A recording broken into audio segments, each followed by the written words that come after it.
Hello everyone, I think I'm live. I got lots of people sending me, Sue's just put her peas into the soup, good timing Sue.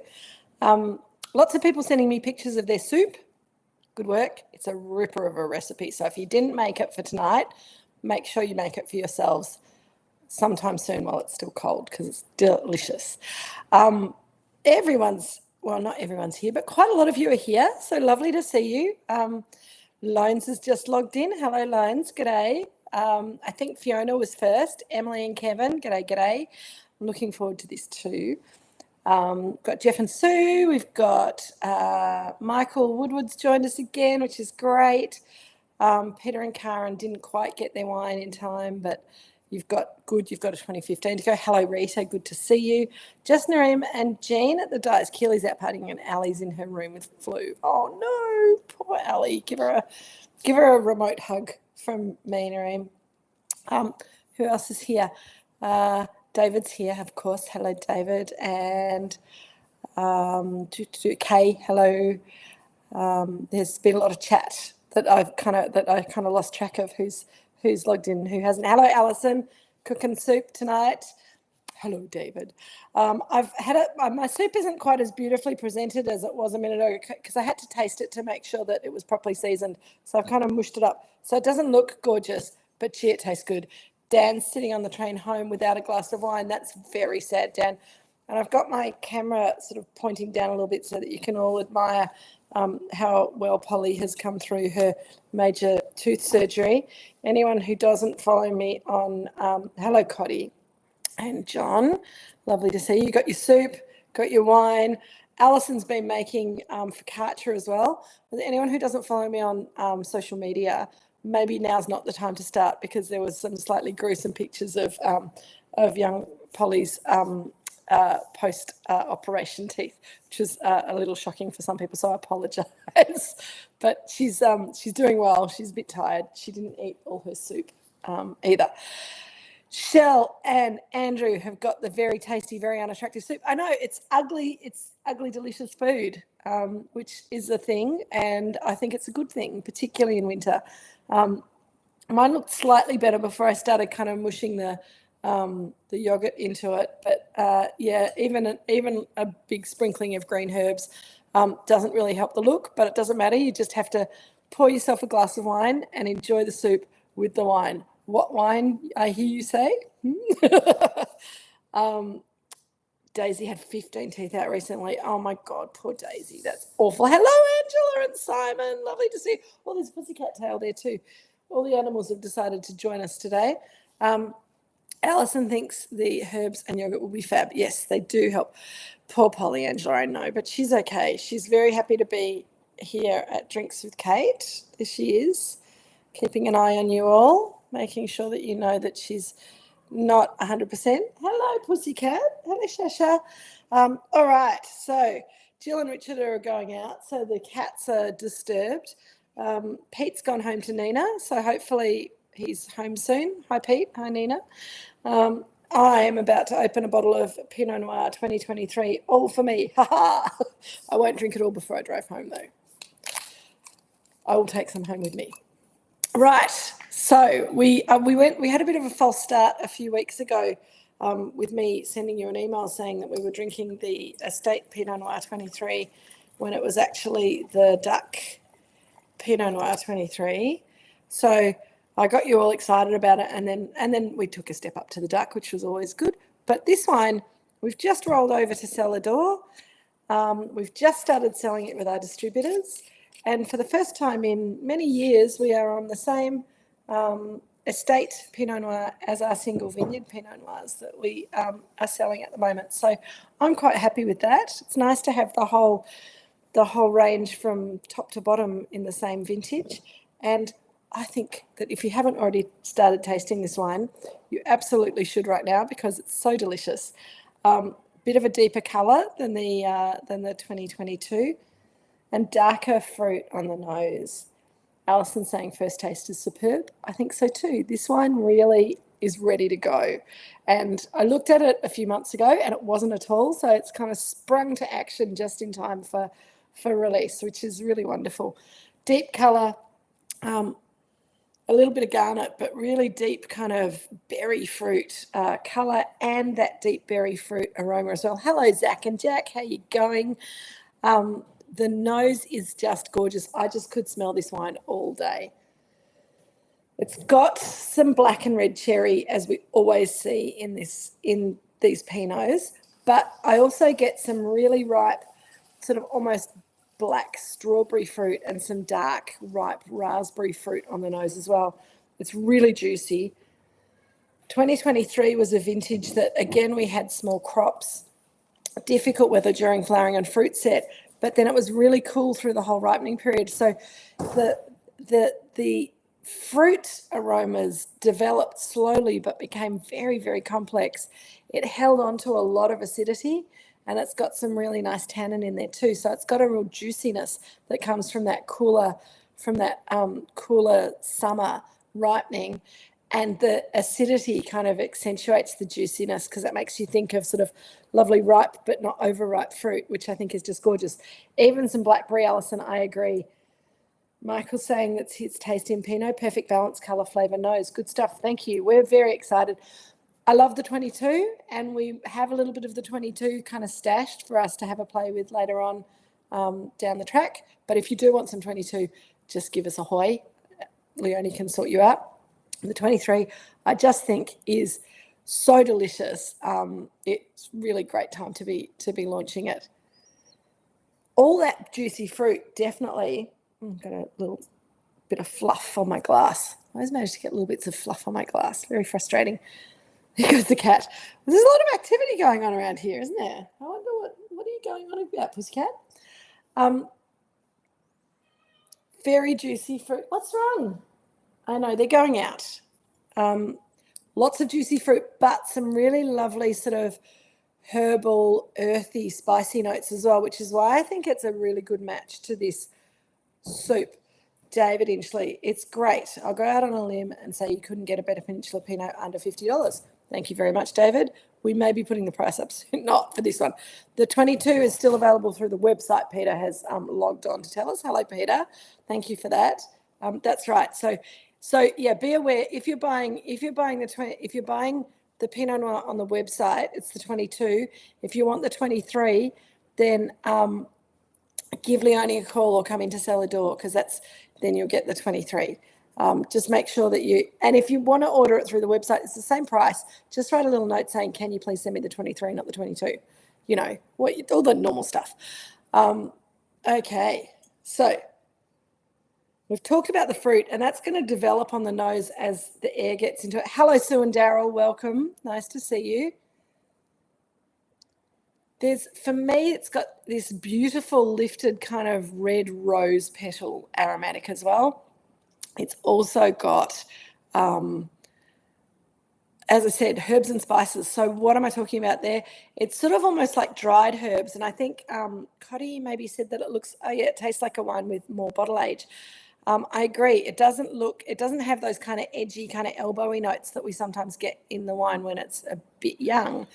It's really smooth. It's really juicy. It's really kind of balanced already, which I think is awesome. It's got an earthiness and a savouriness. And when I talk about herbs, I'm not talking about green herbs. It's more like sort of dried thyme, dried oregano, a little bit of chopped dried rosemary in there. There's also just a little bit of cumin, coriander, spice, maybe a little bit of cardamom lift. And a little bit of that sandalwood character that we often get in the Moorooduc wines. It's got fruit from the McIntyre vineyard, from the Robinson vineyard, from the Garden vineyard, from Osborne vineyard, and from Duns Creek. So it's got fruit from all of the vineyards that we work with. I think that those 5 sites gives us more material to blend across the sites and get more layers of aroma and flavour, so we get more complexity early on in the wine. And I think that it's not going to be a wine that many people are going to wait to see what happens when it ages, because it just looks so delicious already. Fiona's saying it's just right, beautiful balance of fragrance and savoury. I agree. All right, let's stop talking about the nose for a moment. I'm going to have a taste.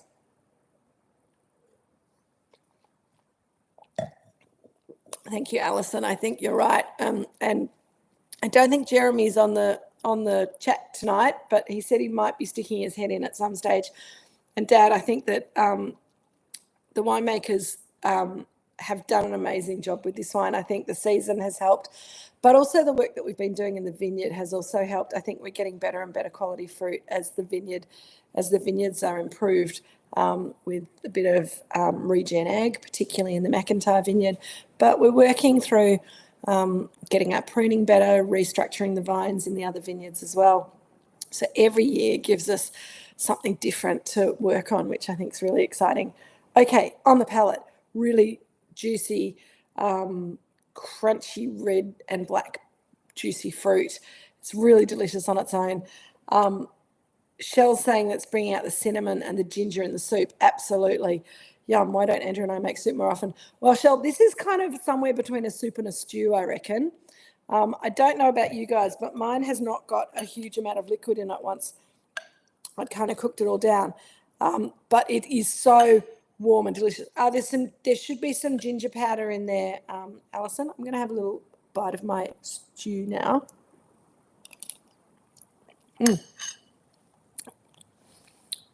There was a whole, easy to miss, Alison. I think there was ginger in there. The cinnamon, coriander, cumin, ginger, I think.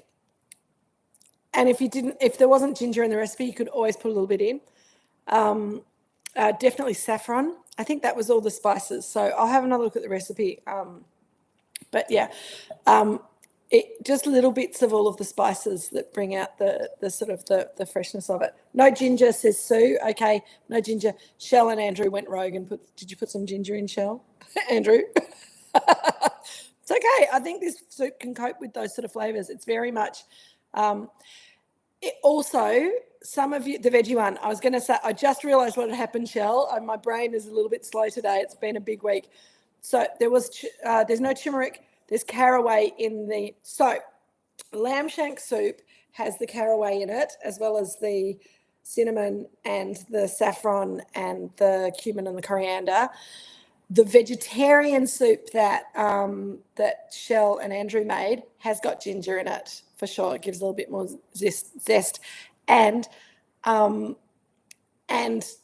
we also, the vegetarian version had preserved lemon or preserved lime in it, which gives it a bit more zing. You could actually put some preserved lemon or lime in here, and you could put ginger in this for sure. So it's a really good recipe base that you could play around with if you like it. But I think it's a really great way to deal with lamb shanks, because lamb shanks used to be cheap as chips, but now they're expensive. So you want them to go a long way. And this has got 2 lamb shanks and it makes a huge pot of soup that's going to feed. It says 4 people in the recipe. I would say about 8 people more realistically, unless you really are very, very hungry and need a big bowl of soup. Yeah, Cotty just said, are they giants? I think that the soup's going to actually is going to feed a lot more than 4 people. Nareem's gone proper rogue, salami and sun-dried tomato pasta instead of soup. That's okay. Good for very hungry caterpillars. Absolutely. And $24 for 2 tiny shanks, Alison saying, I know they're getting expensive, but this way you don't have to have a shank per person. You've got shanks very much. You've got 2 shanks that's going to feed, I'd say, 6 to 8 people very happily, particularly if, like Alison, you made some focaccia as well to go with the soup, maybe had a little bit of cheese on the side. That's going to be a feast fit for a king. And obviously a glass of Moorooduc Estate Pinot Noir. Kangaroo shanks are better value. David got 2 huge shanks for $10 each. My shanks, I've got friends who bring up lambs every year, and they ring Jill and I once a year and say, how much lamb would you like? We're doing a few lambs next week, and Jill and I usually take a lamb each if they'll let us.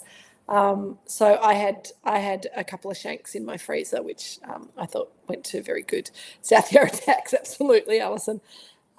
Kay's pre-prepared 2 lamb shanks were $14 at Coles. There you go. So yes, it does depend where you buy them, but shanks did used to be seen as being really kind of low-grade dog bones almost, and people who cooked with them were seen as being a bit weird. But I think MasterChef has spoilt that for those of us who love a secondary cut, and all the secondary cuts have got much more expensive. All right, back to the wine. Like flathead, Angela, absolutely. God, isn't flathead such a great fish? Such an ugly fish, so delicious for those of us who like to eat fish. Alrighty. Alison had to buy them for $1 a piece back in the day. I used to buy them for $1 a piece back in the day. I know. Good old days. Like gravy beef. I know. For free. That's awesome.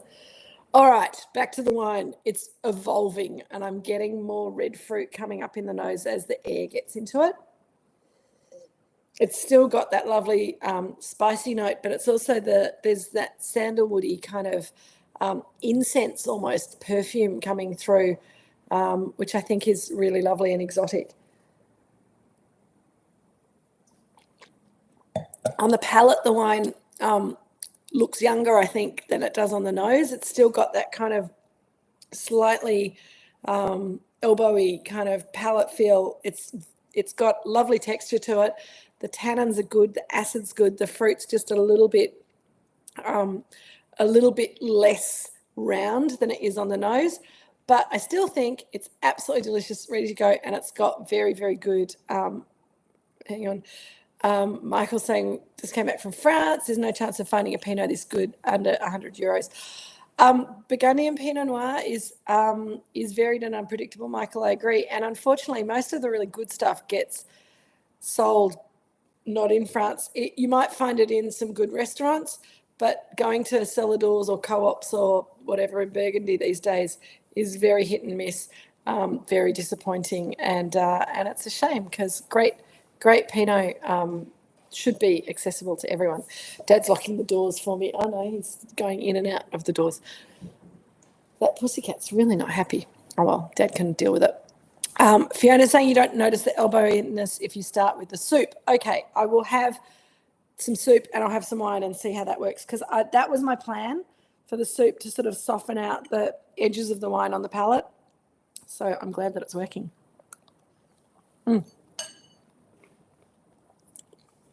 Off camera to shove a big spoonful of soup in my mouth.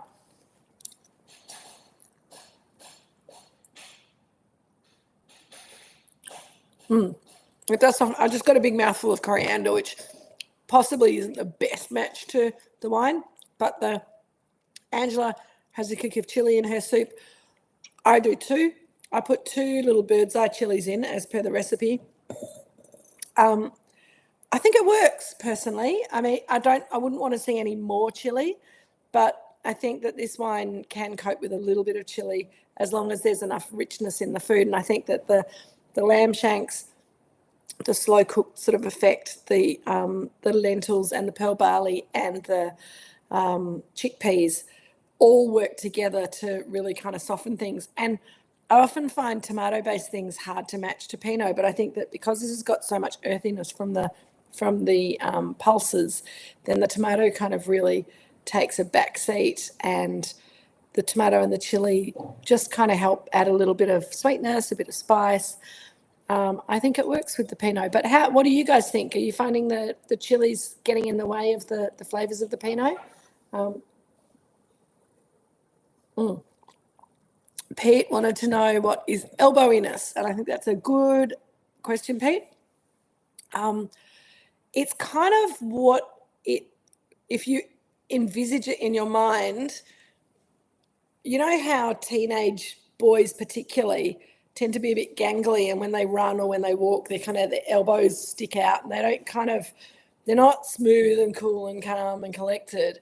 I feel like that's what I mean when I'm talking about elbowiness. It's a bit like you've got the fruit and the flavors, but then there's just some bits, a bit of the acid and a bit of the tannin that's kind of just kicking out the sides with your elbows a bit, and a bit gawky. Yeah, absolutely, Pete. I think that's another good word. She's very unhappy, Jill. She's been running around meowing and carrying on. She doesn't want you to go out. Jill's having a talk to the cat to try and find out what's going on. Oh, they should give Michelin stars to wine tasting events. I'll kick off with giving me 2 stars. Oh, thank you, Michael. How many? Yeah, what do I have to do to get 3? No, I don't know if I want to be a 3-star restaurant, because then you're just like working for the stars. Whereas the 2-star restaurants are good value for money and amazing food, wine, event, spectacular. Is that right, Michael? Is that why I'm going 2 stars?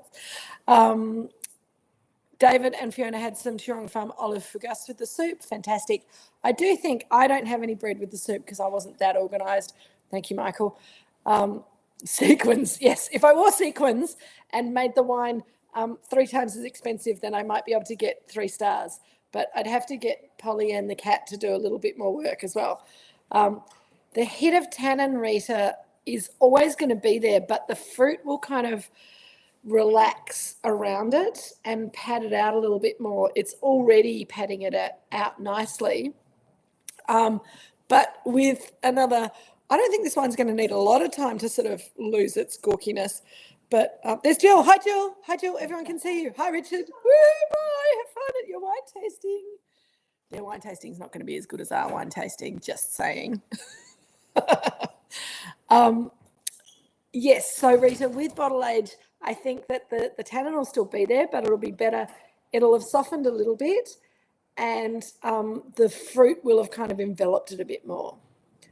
1-star tasting, Fiona. Oh, how come? Oh, they're tasting. Yeah, exactly. No, they've got, so Mum and Dad are part of a group called DAP, which stands for Drink Australian Pinot. Yeah, for Rich and Jill, absolutely. So they'll be drinking Australian Pinot at, I think they're going to Paradigm Hill tonight. And they take it in turns as people in the group to put on tastings. So George will be in charge of the tasting tonight. Don't know what they'll be tasting, but you can be guaranteed it'll be almost definitely Pinot Noir, and about 98% chance that it's going to be Australian, because every now and again somebody breaks the rules a little bit and puts on some Pinot Noir from Burgundy as well. But I don't think they've strayed away from Pinot Noir. So, yeah, anyway, Alison's going back in, didn't get a lot of tannin. So for me, I also agree, Alison. I think that the tannin's there. I think it's got that little black tea finish, as Loans has said, but I don't think it's overtly aggressive. And perhaps, Rita, you might be feeling a little bit sensitive to tannin, but also I think that if you've got it, the chili in the soup will definitely be sort of ramping up the tannin and sort of blocking a little bit of the fruit.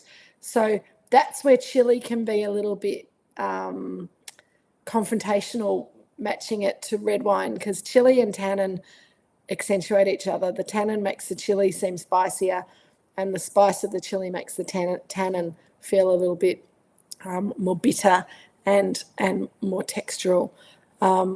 So for me, this wine, and also this wine for me does a little bit of it goes up and down a little bit in the glass. Sometimes the tannin sticks out, sometimes the fruit sticks out, sometimes the acid's there. Hello, pussycat.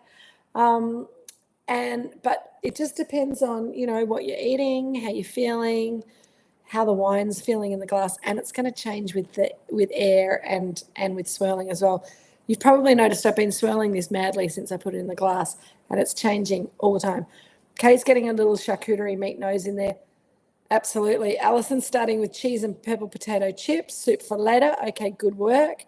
Michael's having a simple dinner, but all the veggies are grown at our house in Summers. Cauliflower's a trophy. Excellent. No bunnies. Well done. Where have all the bunnies gone? There's quite a lot of them at Moorooduc, so maybe they've come here. Do you think the cats were? Oh, yes, there we go. So Polly's there. Shasha's there. Hey, Shasha, pussycat. There you go. She wants to be on telly too. Hello, darling. There you go. She wants to be on telly too, and she's keeping an eye on Polly. I think you're right. I know, Shell. We do have Cat. They don't usually want to. Oh, I always get my directions the wrong way. She is a pretty girl. Her brother Jack is probably back in bed by now. He's a little bit lazier, whereas she's got a bit more get up and go. She's a go-getter, that one. So, yes. we've got quite, yeah, as I said, there's quite a lot of baby bunnies in the vineyard. So yes, Michael, they're enjoying the cover crop rather than your cauliflowers, which is good.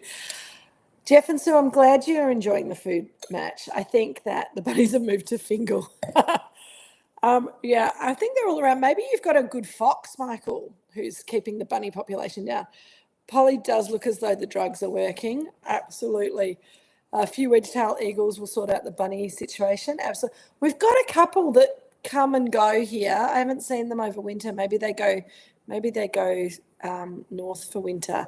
Maybe they'll come back for summer. So I'm really glad that you're enjoying the food and wine match, because I am too. I'm going to have another little bite of soup. I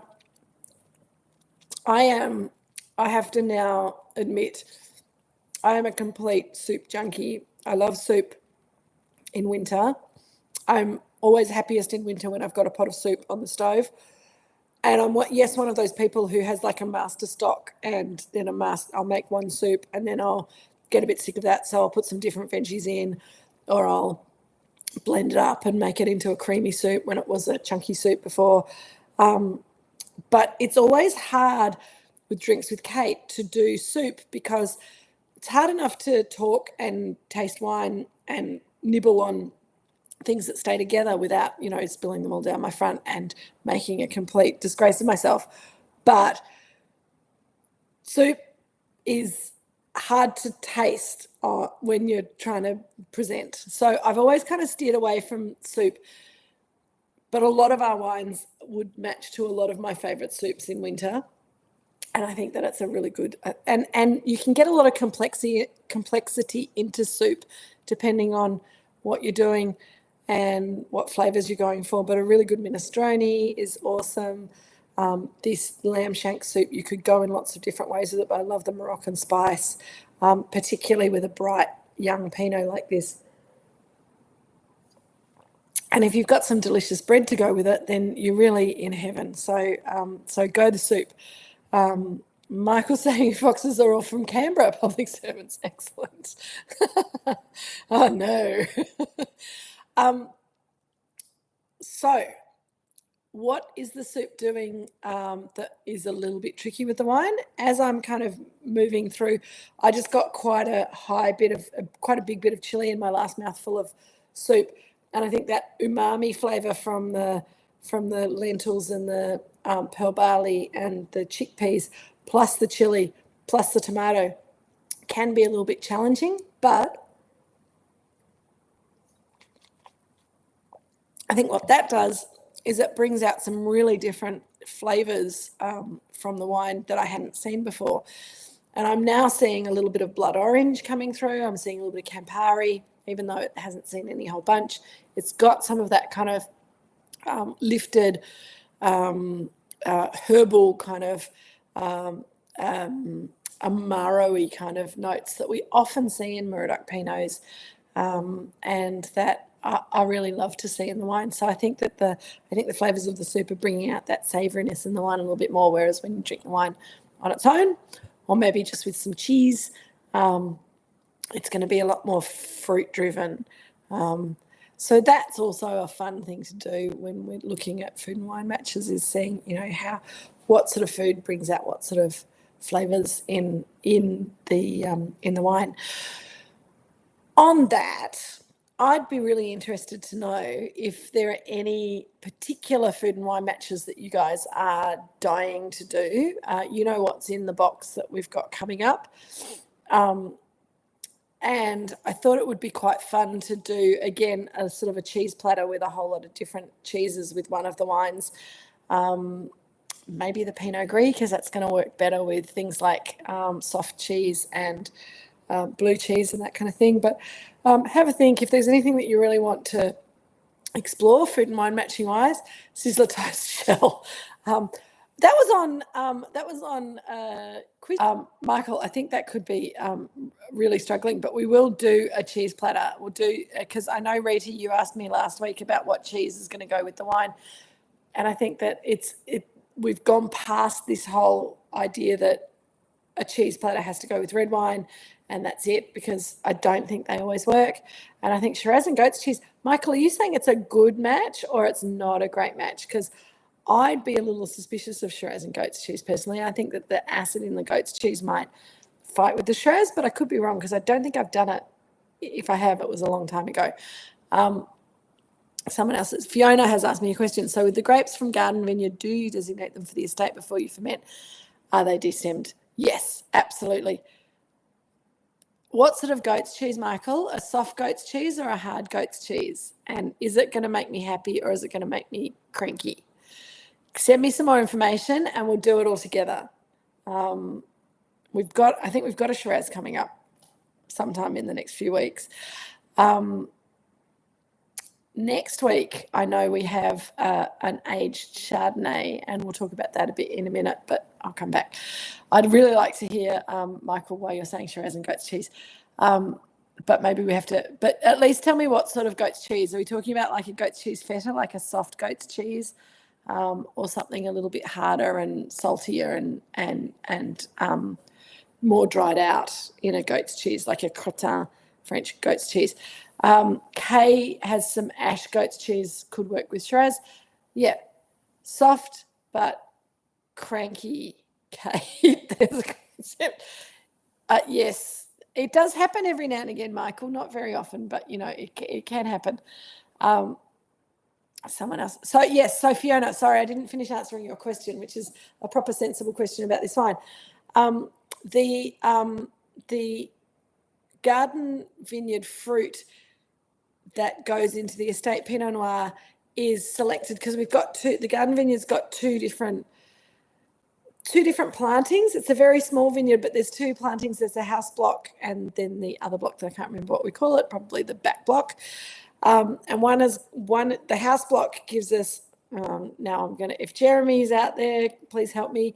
But I think the house block gives us the fruit that usually goes to the garden vineyard Pinot, and the other fruit gets destemmed with the intention of it going to the estate Pinot Noir. So yes, the estate Pinot Noir is generally 100% destemmed. If there's any whole bunch material in the estate Pinot, it'll be maybe 0.5%. So you shouldn't be able to see it. And the 2023, I can pretty happily say doesn't have any whole bunch at all in it. Rita wants to know, how would I compare the 22 and the 23 one? I think that's a very good question. Thank you for asking, Rita. The 22 was a little bit lighter in colour and a little bit more red fruited in its aroma and flavour profile. So more red cherry. This is darker fruit. It's got more fruitiness on the nose. It's got, as well as the red cherry, it's got black cherry and strawberry and raspberry in there, a little bit of even blackberry. Someone said earlier on, maybe coddy. Someone said at the beginning of the tasting, I agree, it's got lots of juicy kind of dark berry fruit there, as well as the cherries, which is unusual. We usually get fairly pure cherry fruitedness in the wine. I think the 23 is a bit more complex from the get-go. The 2022 had a little bit more herbs and spice, and it had a really lovely kind of almost pink rose petal lift to it, whereas this is more dark red roses in the perfume, and the spices are there, but it's more in the savoury notes in this wine. It's more what we talked about last week, the sous-bois character, so the earthy, dried leaves, crunching under your feet, bit of moss, little bit of violet, those sort of characters in this wine. So it's a bit richer, it's a bit darker fruited, it's a little bit fruitier, it's got higher natural acidity. So Rita, it's kind of a bigger, richer, juicier wine compared to the 22, which is a bit more elegant, bit more restrained, but perhaps a bit more perfume, definitely more red fruited. And Nina, I'm glad you're enjoying the lamb stew match. Where's Jack, Nina? No, it's not Jack, it's Shasha. She's joined us tonight. Shasha. Oh, there she is with her crazy green eyes. Good girl. She even knows how to look at the camera. She's a real millennial child, that one. For those of you who don't know, Peter and Nina have Shasha and Jack's brother, Gandalf, at home, who's also a grey tabby. But Gandalf and Jack, I think, compete for the biggest cat competition. Shasha's quite petite in comparison. She's definitely supervising the dog recovery, Fiona. I think you're correct. You're keeping an eye on her, aren't you, Shasha? Hey, beautiful girl. No, she's not talking to me. She doesn't like being singled out like that. And Polly's very relaxed. Doesn't even need any wine to relax that dog, but she is on the meloxicam, so whatever drugs help you get through the tooth removal operation, I say. So what else can I say about this wine? The 22, we also had tiny quantities, Rita. We sold through all of the 22 Estate Pinot Noir in 6 months. So as I say, we've got a little bit at cellar door. Peter has reminded us that it's on the website at the moment if you want to buy some 22. I'm going to actually put together a mixed dozen of 6 22s and 6 23s because I think it's a really interesting compare and contrast. They're both beautiful wines in their own way. I think they're both drinking really nicely at the moment. They're both going to do really well in the cellar. So if you want to do the compare and contrast at home, then that's absolutely possible. But I think really delicious. Thank you, Rita. I think it'll be good. I just have to put it down on the computer and give it to Peter to make it look pretty and then get it up on the website. So I'll definitely send you the link for that hopefully next week. But I think a mixed dozen of the 22 and 23 Estate Pinots is going to be a good one to pop in the cellar and drink over the next few months. And if you do want to put some down, I think this wine is going to age really, really nicely. Although it has got such a beautiful, bright fruitedness to it that you kind of go, oh, let's drink it while it's young and fresh and fruity because it's so delicious. Fiona's getting some umami coming through. I agree. And I got umami particularly when I was having a big mouthful of soup and then putting some wine in there as well. The umami in the soup is kind of increasing that umami character on the wine. Does everyone know what umami is? I know we've talked about it before, but we've got some new people in the group. So just to recap that, if anyone's kind of going, what are they talking about? And if you're not saying what are they talking about, I'm very happy to zip it.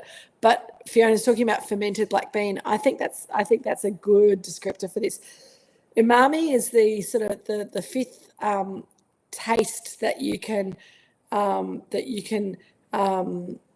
taste on your tongue, and it's the very intense savouriness that you get in meat, that you get in mushrooms, that you get in tomato, glutamate, absolutely. So it's also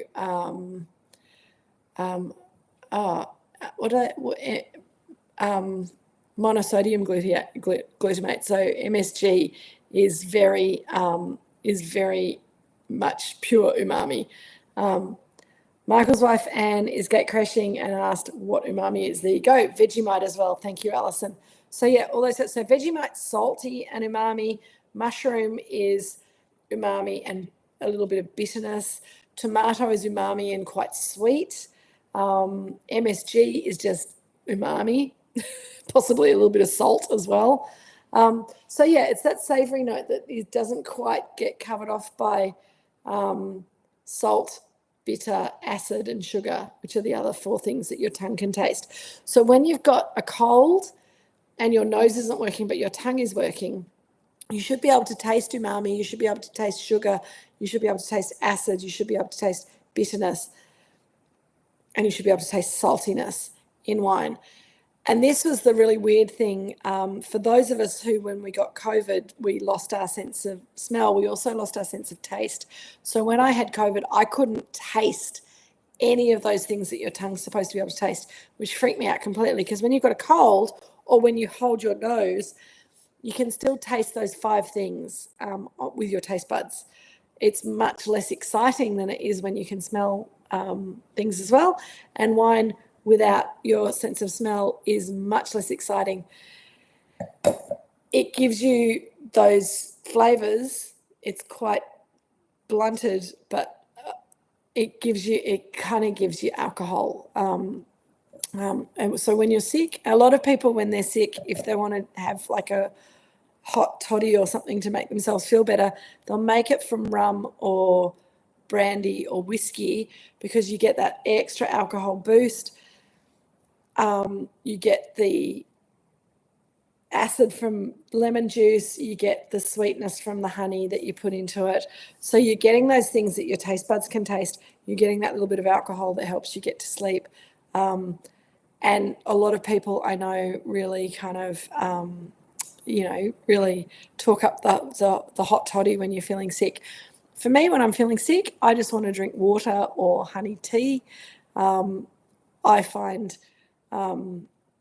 wine or even a hot toddy when I'm feeling sick just makes me feel worse. So I'm a little bit sensitive, I think, to alcohol when I'm not well. It gives me a headache, makes me feel really miserable. So I don't go the hot toddy, but a lot of people find it really useful. Shell, loss of taste during COVID was awful and boring. Had to eat via texture instead. Exactly, it was really upsetting. And another thing that a friend of mine pointed out to me, her parents gave her some fish that they'd cooked when she had COVID, and they rang her 2 days later and said, "Have you eaten the fish?" And she went, "Oh, I ate it for dinner last night." And they're like, "Oh, we think it was off." And of course, because she couldn't smell or taste anything, no idea. I think she managed to avoid food poisoning, but that's why our sense of smell and our sense of taste is so important, because not only does it give us much more pleasure when we're smelling and tasting delicious things, it also warns us not to eat something that smells rancid. So don't let people feed you things that might have gone off when you've got COVID and you can't smell and taste is the answer to that riddle. Okay, team. This wine is looking beautiful. This soup is looking beautiful. I think I'm starting to just kind of chill out a little bit. It's been a big week. It's been a big month. It's been a big year. We've got a little bit more to go. Next week, will I tell you? Will I not? Next Thursday is my birthday, so we're going to be celebrating my birthday together, which is why we've got the older Chardonnay. I was like, what do I feel like drinking on my birthday? So that'll be fun, and yep. So that's that, and then we've got some other nice wines. I'm going traveling. Michael had complete loss of smell with COVID. First evidence I was recovering was recognizing the taste of giraffe. When I had COVID, I completely lost my sense of smell and taste. I know, Fiona, it's a work day, you know. I actually prefer working on my birthday. I think it's good. We're matching Shardy with birthday cake. We're going to have something nice and entree-ish, because Mum's going to cook me a birthday dinner afterwards, so that'll be lovely. Thank you, Michael. So yes, come and share my birthday with me next Thursday. Robinson Chardonnay, I think it is, maybe 20. What vintage is it? Is anyone looking at it? I meant to look it up before we started and then completely lost my mind in the last 10 minutes and completely forgot to. It's either the 12 or the 14. I can't remember. It'll be delicious. A day after your little bro, Fiona. Excellent. Thanks, Shell and Andrew. Birthday feast next week. I'll send you the whole menu. You can cook along with me. 2012 Robinson Chardonnay, Peter has said, yes, I thought it might have been. That would be delicious. Leos are the best reader. I totally agree. You must be having a birthday coming up at some stage fairly soon as well, Rita, or you've just had it. Anyway, happy birthday to all the Leos out there and everyone else. And then Shiraz the following week. Thank you, Peter. So we can do, Michael, if you send me an email with your recommendations of goat cheese with Shiraz, we'll see if we might do a cheese platter with the Shiraz in 2 weeks' time. I'm also going to be doing a bit of traveling in September, so we'll be doing the 2024 Chardonnay from the UK at my breakfast time. We have a couple of weeks either side where I'll be on an aeroplane. So 2011 is it, Kay? Okay, cool, excellent. Lovely to see you all. Thanks very much, everyone. Take care. Have a lovely week. Cheers to you all, and enjoy the rest of your soup and stay warm. Lots of love, guys. Take it easy. Cheers. Bye.